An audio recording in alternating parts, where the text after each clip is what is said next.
Tentunya saya menyapa kita dengan responnya sambil mengangkat tangan. Shalom. Puji Tuhan, salam sejahtera. Yesus memberkati kita semua. Terima kasih kepada Bapak Wakil Gembala yang boleh menjadwalkan saya lagi pada kesempatan sore hari ini. Sama-sama kita akan mendengarkan isi hati Tuhan.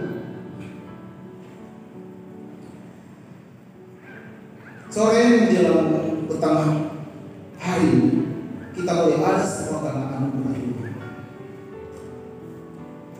Kita ada semua karena kebaikan Tuhan yang kita boleh rasakan sampai hari ini.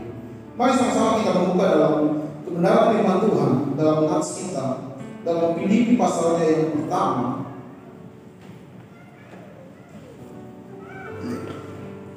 Ayatnya yang ke-27 sampai ayatnya yang ke-30.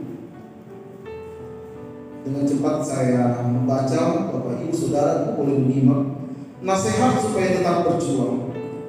Hanya hendaklah hidupmu berpadanan dengan Injil Kristus, supaya apabila aku datang aku melihat, dan apabila aku tidak datang aku mendengar bahwa kamu teguh berdiri dalam satu roh dan sehati sejiwa untuk berjuang untuk iman yang timbul dari berita Injil, dengan tiada digentarkan sedikit pun oleh lawanmu. Bagi mereka semuanya itu adalah tanda kebinasaan, tetapi bagi kamu tanda keselamatan, dan itu datangnya dari Allah. Sebab kepada kamu dikaruniakan bukan saja untuk percaya kepada Kristus, melainkan juga untuk menderita untuk diri dalam pergumulan yang sama seperti yang dahulu kamu lihat padaku dan yang sekarang kamu dengar tentang aku. Silakan duduk Bapak Ibu, terima kasih. Orang yang berbahagia adalah kita yang boleh meresponi setiap kebenaran firman Tuhan dan melakukannya. Saya akan berikan satu tema pada kesempatan sore hari ini, berkat dalam penderitaan, dan yang menjadi ayat nats kita dalam satu perikop itu saya ambil dalam ayat yang ke-29. Sebab kepada kamu dikaruniakan bukan saja untuk percaya kepada Kristus, melainkan juga menderita untuk Dia. Bapak Ibu Saudara yang diberkati Tuhan, penderitaan adalah hal yang tidak disukai oleh banyak di antara kita. Kalau kita mau jujur dan jika boleh memilih, pasti banyak di antara kita hanya memilih hidup yang lepas dari penderitaan kita. Kita tidak mau menderita. Siapa yang mau menderita? Kita ingin sehat, kita ingin berbahagia, kita ingin usaha kita lancar, kita ingin apa yang menjadi ekspektasi kita sesuai dengan kenyataan. Karir kita baik, dan begitu banyak hal dari nikmat yang Tuhan yang kita mau rasakan tentang hal-hal yang baik dalam kehidupan kita. Itu yang ada dalam pikiran kita. Namun dari kebenaran firman Tuhan pada kesempatan sore hari ini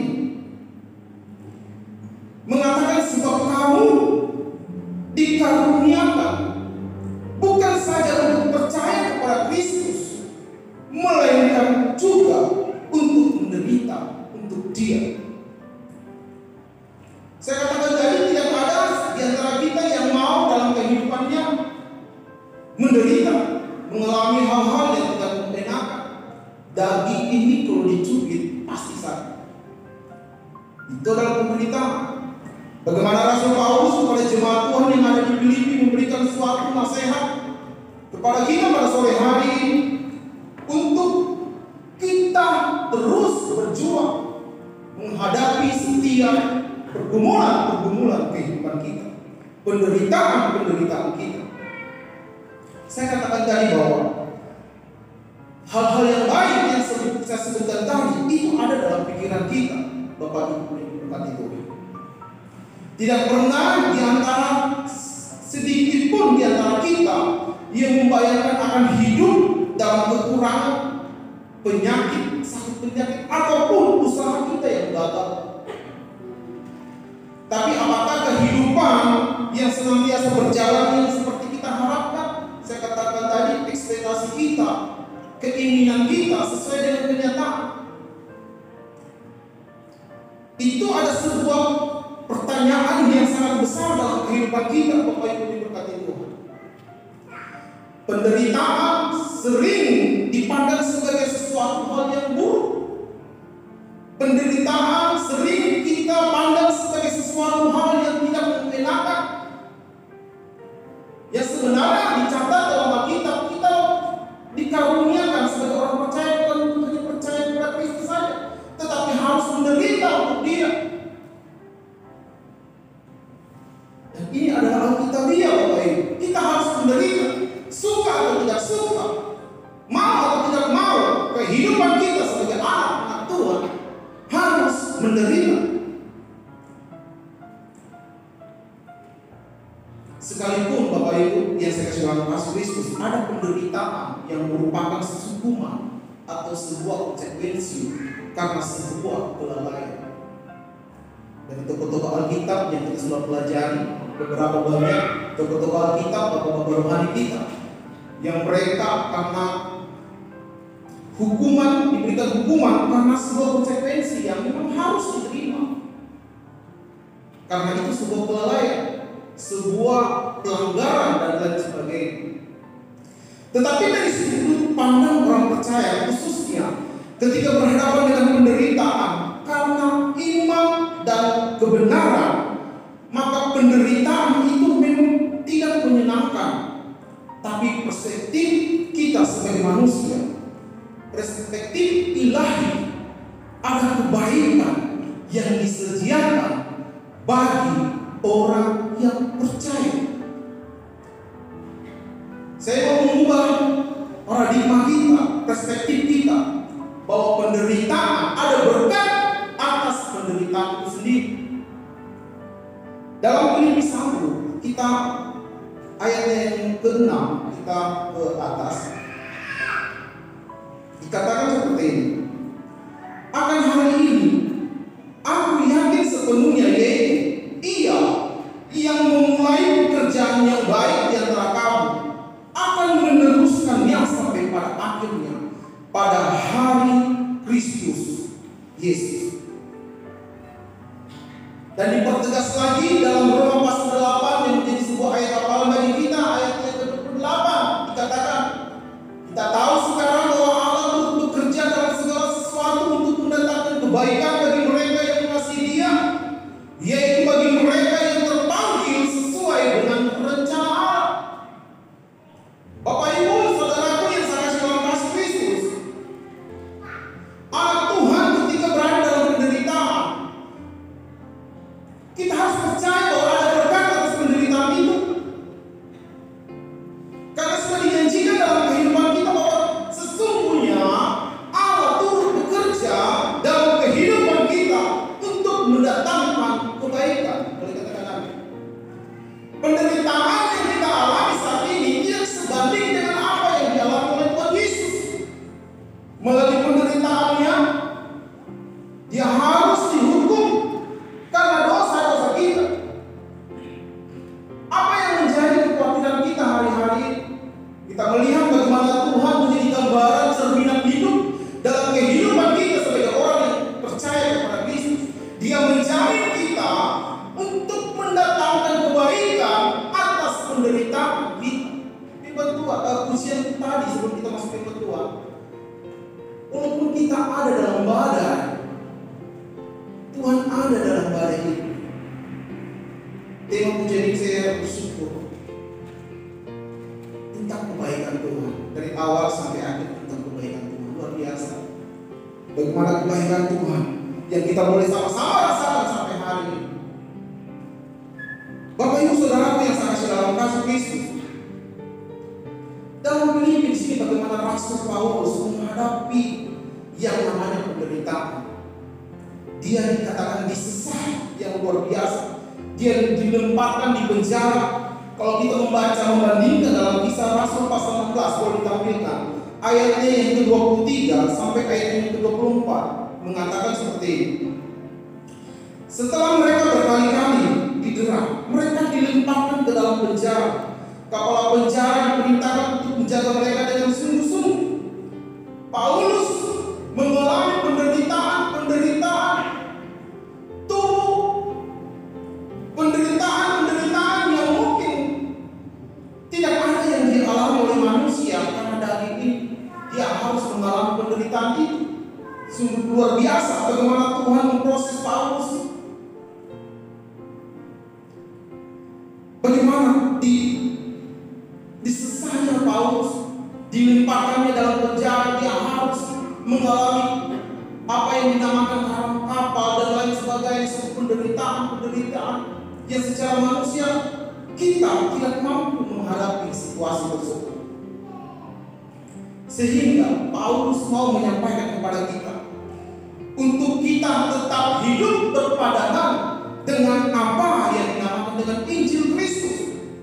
Inilah yang menjadi kerinduan Paulus pada saat jemaat Tuhan yang ada di Filipi mengalami penderitaan, mengalami sebuah pergumulan yang sangat luar biasa. Paulus pun juga rasakan. Hendaklah kehidupan jemaat Tuhan yang di Filipi tetap berpadanan dengan Injil itu sendiri, sehingga mereka tetap kuat. Mereka harus tetap berdiri teguh dalam satu roh, sehati sejiwa, berjuang dengan tiada digentarkan dengan sedikit pun oleh lawan. Kita melihat di sini bagaimana wejangan sebuah nasihat yang diberikan oleh Paulus kepada kita pada sore hari ini. Kita menganggap suatu penderitaan sebagai sebuah berkat daripada Tuhan. Kita belajar pada kesempatan sore hari ini.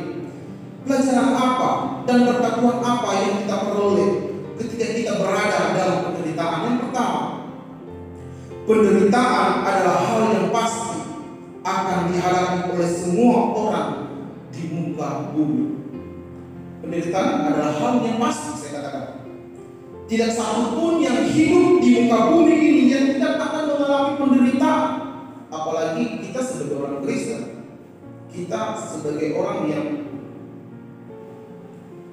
sering dikatakan hal-hal yang tidak mengenakan dalam kehidupan kita sebagai orang Kristen, sebagai orang yang percaya. Selama kita masih hidup di dunia ini, penderitaan akan tetap ada. Dalam Ayub pasal 7 ayatnya yang pertama mengatakan, bukankah manusia harus bergumul di bumi dan hari-harinya seperti hari-hari orang upahan. Bapak Ibu yang sangat dalam kasih Kristus, bagaimana Ayub memberikan sebuah penyataan bagi kita melalui pergumulan hidupnya. Kata bergumul di sini dikatakan, dipakai kata sabar, yang artinya bagaikan tentara yang sedang berperang. Pergumulan Ayub sungguh luar biasa. Kalau kita membaca kisah Ayub, sesuatu hal yang luar biasa. Endingnya sesuatu yang bahagia. Tapi di tengah-tengah pergumulannya, mulai dari titik awal, dia bagaikan sebagai orang yang sementara berperang, sebagai seorang tentara yang tetap berperang menghadapi musuh-musuhnya.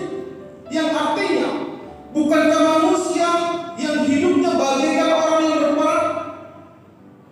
Ada pergumulan di dalamnya, ada tantangan di dalamnya, ada penderitaan yang di dalamnya. Di mana peperangan itu, di mana pergumulan itu, di mana tantangan itu, di mana penderitaan itu harus kita hadapi.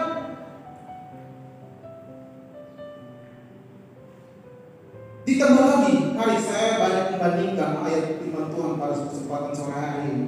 Dalam Yohanes pasal 16 ayat 33 dikatakan, hal-hal ini telah kukatakan kepadamu, agar di dalamku engkau dapat memperoleh damai sejahtera.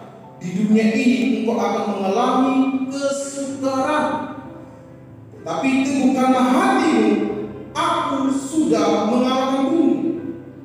Bapak Ibu Saudara yang sangat dalam kasih Kristus, kata kesukaran dalam terjemahan asli dipakai kata afliksis, yang artinya penderitaan, pressure, atau tekanan, atau persekusi, Bapak Ibu.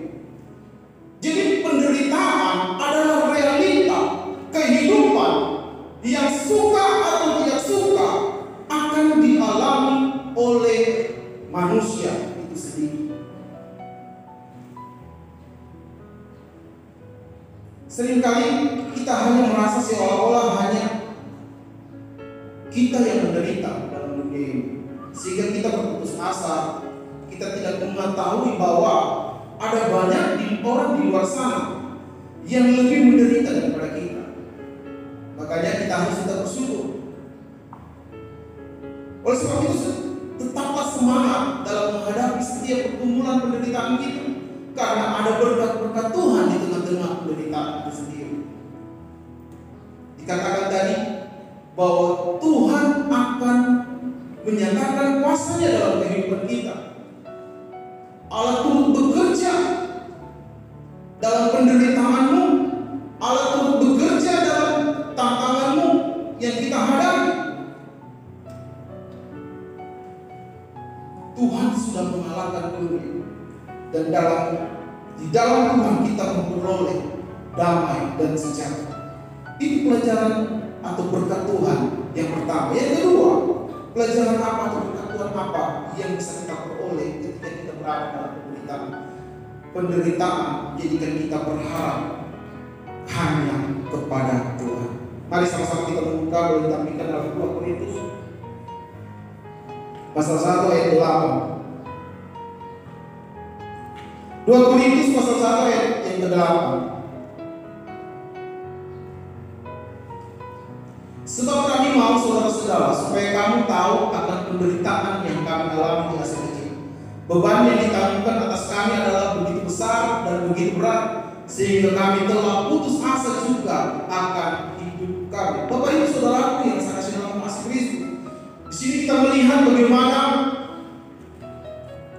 pelayanan dari Rasul Paulus itu sendiri. Di tengah-tengah pelayanannya, di tengah-tengah apa yang menjadi pergumulan-pergumulannya, dia harus mengalami penderitaan itu sendiri. Tetapi di tengah-tengah penderitaan itu dia mengajarkan kita untuk tetap berharap kepada Tuhan. Penderitaan mengajarkan kita untuk lebih berharap kepada Tuhan. Berada di zona nyaman seringkali membuat kita terlena akan masalah itu sendiri. Siapa di antara kita ini hidupnya senang-senang saja? Kayaknya kita happy terus dalam kehidupan ini, tanpa kita sadari bahwa hal tersebut akan membawa kita untuk tidak berharap lagi kepada Tuhan. Kita jangan berada di satu zona yang membuat kita nyaman dalam hidup ini. Kita harus mengenal kebenaran firman Tuhan bahwa kita bukan hanya dikaruniakan keselamatan anugerah akan Kristus itu sendiri, tetapi Tuhan mau kita juga merasakan seperti apa yang dirasakan oleh Paulus yang dinamakan penderitaan, yang mungkin kita tidak sama dengan penderitaan Paulus itu sendiri. Tetapi poin kedua pada sore hari ini mau mengajarkan kita di tengah-tengah penderitaan yang akan membawa kita untuk lebih sepenuhnya berharap kepada Tuhan, tanpa kita sadari Bapak Ibu saudara yang diberkati Tuhan, kalau kita berada pada zona yang nyaman, kita tidak lagi memfokus kehidupan kita akan Tuhan itu sendiri, memfokuskan diri kita kepada Tuhan, maka kita akan mulai jauh daripada Tuhan itu sendiri. Kita boleh catat, pada saat kita berada pada satu comfort zone itu sendiri yang membuat kita tidak baik dalam berhubungan lagi kepada Tuhan itu sendiri, justru dalam penderitaan itu kita datang kepada Tuhan, menaruh pengharapan kita hanya kepada Tuhan, dan Dia menggantikan apa yang ada dalam kehidupan kita. Bapak Ibu saudara yang saya kasih dalam kasih Kristus, kita percaya dan berharap kepada Tuhan, karena Tuhan akan senantiasa menolong setiap kehidupan kita di tengah-tengah pergumulan-pergumulan pada hidup, penderitaan yang kita hadapi saat-saat ini. Apa yang menjadi pergumulan-pergumulan kita hari-hari ini? Apa yang menjadi doa-doa kita? Terus bawa itu di dalam Tuhan, karena Tuhan masih mau melihat orang-orang anak-anak Tuhan masih mau menerima setiap kehidupan kita yang sudah jauh dan datang kepada Tuhan hari-hari ini, dan tetap berharap kepada Tuhan. Paulus mengajarkan kita untuk tetap berpengharapan kepada Tuhan. Penderitaan dan ketidaknyamanan adalah sarana Tuhan untuk membuat kita tetap terjaga dan selalu berharap akan Tuhan itu sendiri. Walaupun Paulus dikatakan dalam 2 Korintus 12 ayat 7 sampai 10 di situ, ada duri dalam daging yang sangat tidak mengenakan, sehingga Paulus berkata, aku sudah berkali-kali berseru kepada Tuhan supaya utusan iblis itu mundur daripada Paulus sendiri. Ayat 9 kita melihat, tetapi jawab Tuhan kepada Paulus, cukuplah kasih karunia bagimu, sebab justru dalam kelemahanmu kuasaku menjadi sempurna. Sebab itu terlebih suka aku bermegang atas kelemahanku, supaya kuasa Kristus turun atas Paulus itu sendiri. Kita melihat di sini bagaimana Paulus di tengah-tengah pergumulannya dikatakan bagaikan duri yang ada di dalam daging, sangat sakit Bapak Ibu. Apakah kita pernah merasakan seperti apa yang dirasakan oleh Paulus? Penderitaan yang sangat sakit itu sendiri dalam pergumulan-pergumulan kehidupan kita. Kita sementara bergumul buat anak-anak kita, kita sementara bergumul buat keluarga kita, kita sementara bergumul buat kehidupan kita. Sadar atau tidak sadar, kita sementara ada dalam suatu penghujung dunia ini, penghujung kehidupan ini Bapak Ibu. Kalau kita tidak tetap menaruh pengharapan kita kepada Tuhan, maka kita akan semakin jauh dan semakin jauh. Walaupun kita sementara menderita, tetap taruh pengharapan kepada Tuhan hari-hari ini. Jangan pernah khawatir, walaupun mungkin kita masih khawatir juga, masih bimbang juga. Tetapi apakah kekhawatiran itu akan menyelimuti kita, menguasai kita, sehingga pengharapan kita jauh, atau kekhawatiran kita yang lebih besar dari pengharapan kita kepada Tuhan? Ayat yang ke-10 dalam 2 Korintus 12. Karena itu aku senang dan rela di dalam kelemahan, di dalam siksaan, kata Paulus, di dalam kesukaran, di dalam penganiayaan dan kesesatan, oleh karena Kristus. Ayat terakhir dikatakan, sebab jika aku lemah, maka aku kuat. Amin. Paulus begitu meresponi kebenaran firman Tuhan, memperkatakan kebenaran firman Tuhan. Di tengah-tengah penderitaannya ada pengharapan sendiri, walaupun sakit Bapak Ibu. Percayalah, di balik kelemahan kita, di balik penderitaan yang kita alami, dikatakan kuasa Tuhan akan menjadi sempurna dalam kehidupan kita. Boleh katakan amin. Kuasa Tuhan akan menjadi sempurna dalam kehidupan kita pada saat kita tetap ada di dalam Tuhan, hidup berpengharapan pada Tuhan. Saya katakan tadi, suka atau tidak suka, mau atau tidak mau, penderitaan itu akan dinyatakan dalam kehidupan kita hari-hari ini. Mungkin penderitaan tidak seperti duri dalam daging seperti Paulus, tetapi kita sementara menderita tentang iman kita. Kita tidak hidup lagi di dalam iman, kita makin jauh dan kita terhilang dunia. Sehingga pada sore hari, bagian yang kedua yang Tuhan mau sampaikan kepada kita, untuk tetap hidup di dalam pengharapan kita kepada Tuhan, dan menaruh pengharapan itu hanya untuk Tuhan, karena kuasa Tuhan akan dinyatakan, akan menjadi sempurna bagi kehidupan kita. Pelajaran yang ketiga, dan berkat Tuhan yang bisa kita terima melalui penderitaan. Penderitaan membawa kita kepada kemuliaan Allah yang kekal. 2 Korintus 4 ayat 17 dikatakan, sebab penderitaan ringan yang sekarang ini mengerjakan bagi kita kemuliaan kekal yang melebihi segala-galanya, jauh lebih besar dari penderitaan kami. Paulus mengatakan, sebab penderitaan ringan yang sekarang ini mengerjakan bagi kita kemuliaan. Ada kemuliaan di tengah-tengah penderitaan. Apa itu kemuliaan? Ada sebuah jawaban doa dari penderitaan kita. Ada jawaban doa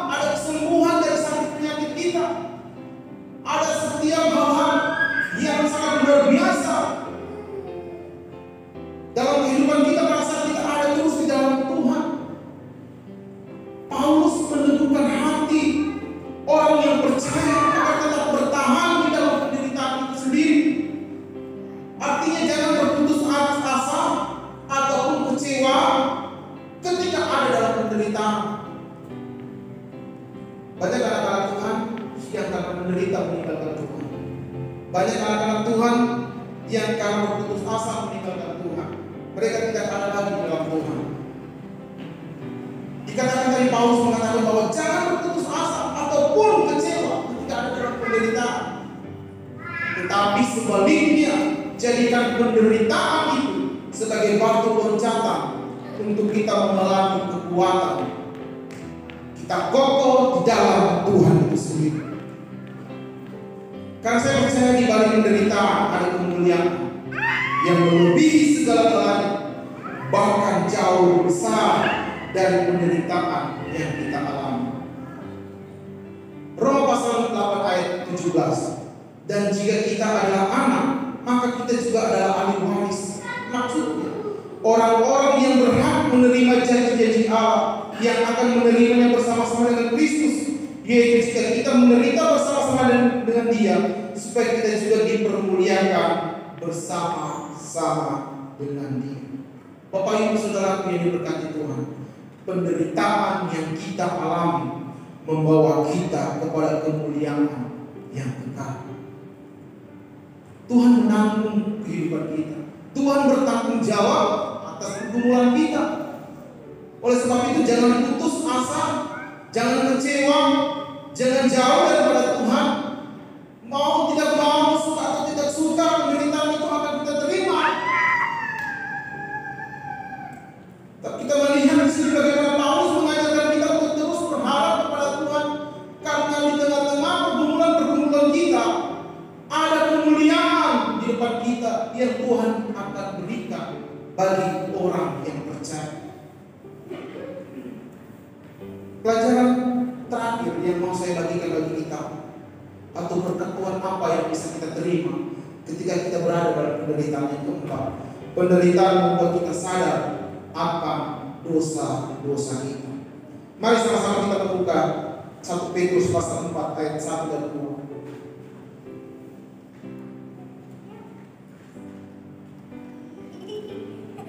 Karena barang siapa telah menderita, 1 Petrus 4 ya. Jadi karena Kristus telah menderita penderitaan badan, kamu pun juga harus mempersenjatai dirimu dengan pikiran yang demikian. Karena barang siapa telah menderita penderitaan badan, ia telah berhenti berbuat dosa. Kita melihat di sini bagaimana penderitaan bisa terjadi akibat dosa kita. Tadi saya katakan, orang yang menderita, orang yang melakukan kelalaian, orang yang melakukan pelanggaran, ada konsekuensi yang harus diterima oleh penderitaan itu, hukuman itu sendiri. Kita melihat di sini bagaimana penderitaan bisa terjadi juga akibat dosa kita, pelanggaran-pelanggaran kita. Karena itu Tuhan perlu menegur dan memperingatkan kita. Apa yang sementara kita buat saat ini, pelanggaran apa atau dosa-dosa apa, kita berbalik kepada Tuhan. Sebelum kita ditegur Tuhan, sebelum kita lebih lagi diperingatkan Tuhan atas setiap dosa-dosa kita, di sini mengajarkan kita untuk kita mengakui dosa kita dan berbalik kepada Tuhan. Tuhan sesungguhnya sangat mengasihi setiap kehidupan kita anak Tuhan. Penderitaan juga bisa terjadi sebagai suatu proses yang Tuhan izinkan dalam kehidupan kita untuk memurnikan, untuk mendewasakan setiap iman percaya kita. Oleh sebab itu kita tetap bersyukur kepada Tuhan. Pada saat kita ditegur kepada Tuhan, jangan kita justru berbalik terus berpikir hal-hal yang negatif akan Tuhan itu sendiri. Kita berpikir bahwa Tuhan itu tidak baik, dengan teguran-teguran, dengan peringatan-peringatan dalam kehidupan kita. Sesungguhnya Tuhan mengasihi kehidupan kita. Tuhan tegur karena dosa kita. Oleh sebab itu, pada kesempatan sore hari ini mengajarkan kepada kita untuk kita boleh sadar akan dosa-dosa kita. Kita boleh sadar akan setiap pelanggaran-pelanggaran kita. Karena Tuhan sesungguhnya mau lebih lagi memurnikan kehidupan kita, mendewasakan iman kita sebagai orang yang percaya kepada Tuhan. Bapak Bapak Ibu Saudaraku yang sangat dalam kasih Kristus, oleh sebab itu kita datang kepada Tuhan, mengakui setiap dosa dan pelanggaran kita kepada Tuhan. Kita percaya bahwa Tuhan akan menyatakan hal-hal yang luar biasa. Dia bertanggung jawab. Satu hal yang perlu kita garis bawahi, bahwa sesungguhnya di tengah-tengah penderitaan kita, Tuhan bertanggung jawab atas apa yang kita alami. Ada jawaban dalam setiap pergumulan-pergumulan kita. Ada sebuah jawaban yang sangat luar biasa, sehingga pada kesempatan sore hari, sebelum saya menutup, saya akan berikan satu ayat terakhir dalam Mazmur 119 ayat 71. Dikatakan bahwa aku tertindas itu baik bagiku, supaya aku belajar ketetapan. Biarlah kebenaran firman Tuhan pada sore hari memberkati setiap kehidupan kita, dan lewat kebenaran firman Tuhan pada sore hari ini kita boleh menjadi orang yang percaya, yang senantiasa hidup dalam pengharapan kepada Tuhan di tengah-tengah penderitaan. Dan kita boleh seperti Paulus mengatakan bahwa Tuhan akan senantiasa memberkati dan meneguhkan walaupun sakit penderitaan itu. Mari kita tutup Alkitab kita memiliki komitmen untuk tetap bertahan di dalam iman kita sebagai orang percaya di tengah-tengah penderitaan, karena ada berkat dalam penderitaan. Haleluya. Mari sama kita meresponi kebenaran firman Tuhan pada sore hari dengan memperkatakan,